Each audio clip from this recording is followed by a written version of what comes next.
Hello everyone, it's the Clark Knight, and today I'm here to talk about Orisa, the new hero on Overwatch. And yesterday she was officially released, finally out of the PTR, longest hero to stay there, and that just means there's a lot of work that was put into her, and a lot to make sure she was balanced coming into the game. But here I am to talk about what is next for her. Is she going to be part of the meta, and is she going to be a viable champion in competitive? So for those who don't know, even though she's out right now in the actual game, you cannot use her in competitive yet. Overwatch did the smart move by waiting a week until you can actually use her, or else everyone would be using her in competitive before they knew how to play her, which wouldn't be good at all. So to start off, she's a good hero, and if you don't know her abilities, you should just look those up, but I will address them a little bit in this video. To start, I think that her ability, her alternative fire that moves people into position, that's going to be her most useful asset other than her shield.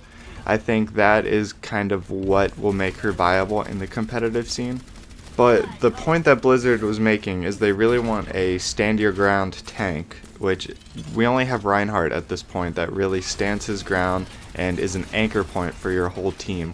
But I do think Orisa could fill this role. I don't think she can do it as well as Reinhardt, but I think she is a solid alternative to Reinhardt. So the reason I say this is her shields being 900 actually doesn't hurt her. It's a very beefy shield for being able to regen after, 8 seconds, 10 seconds?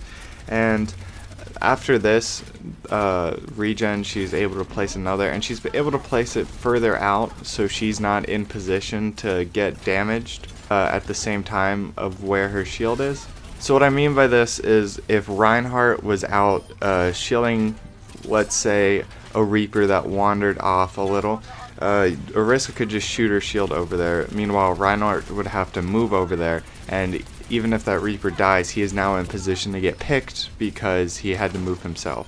But yes, the reason I think that she is going to be viable competitively, she does serve this big tank purpose, but she puts out a decent amount of damage, and it's not like this melee damage, so she's able to put down these shields, and she has range to also fire on enemies, which I think is a big deal. And along with her like stand your ground ability, the one where she can't get booped and whatnot, she's going to be able to hold like a position that you guys capture very well. I think she'll be the best at doing that. The only thing is I've noticed that her survivability isn't fantastic. She does only have 400 health, which I think is one of the lower tanks, which it is. It's on the low side for tanks, and it does help that half of it is armor. But on the other hand, it's still, you would like a pocket heal. Like, if you don't have a healer on you, which you should have 2 healers on your team, then I think if you don't have that healer, you're in trouble with Orisa. So the big points I'd like to make is how she'll affect the competitive scene. I think Reinhardt isn't going away. I think he's still going to be a viable tank. I think we might see a lot of Reinhardt and Orisa plays.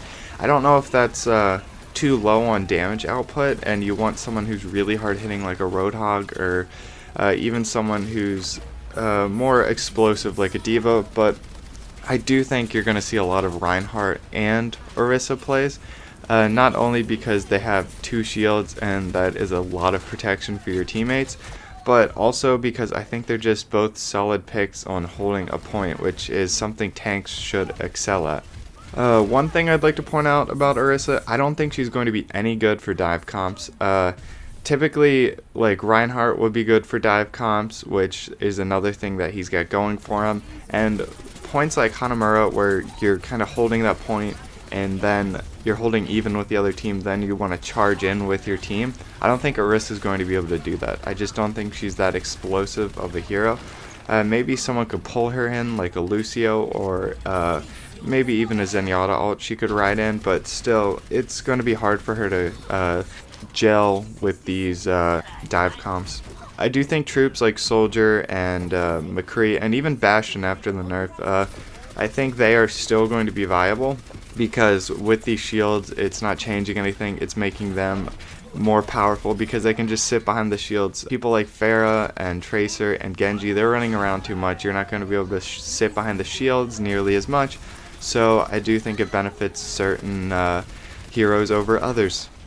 But yes, that was my opinion on Orisa. Overall, I think she's going to be viable. I don't know how much we're going to see her to start off. I think people are going to have to learn her.